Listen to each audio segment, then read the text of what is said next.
ginagawa mong pagbubuhat sa sindikato na sumisira sa kinabukasan ng mga kabataan. Ang nakita kong pagmamahal sa iyo ng mga taong nasasakupan mo sa iyong barangay dahil sa nagawa mong kabutihan. Ang ginawa mong pagsuko sa kabila ng malaki mong pagkakataong makatakas ang magpapatunay na ang taong pinaghahanap ko ng may 10 taon na ay matagal nang patay.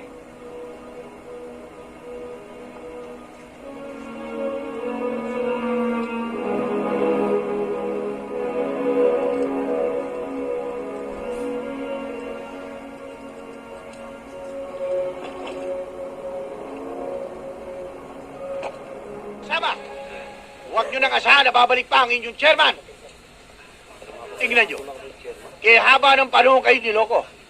Ang tunay niyang pangalan ay Daniel Del Valle.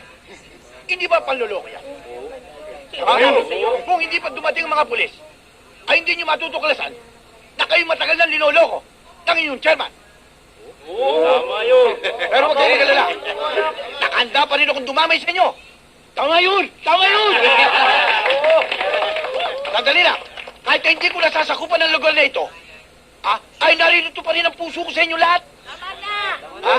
Ang hindi nabigay sa inyo ng inyong chairman, ay bibigay ko sa inyo lahat. Totoo yun! Totoo yun! Maniwala kayo! Ang lalagay tayong sugalan, wedding, at saklaan. Ang lahat ng pondo ay lalagay natin sa inyong barangay. Tutulungan kayo niya!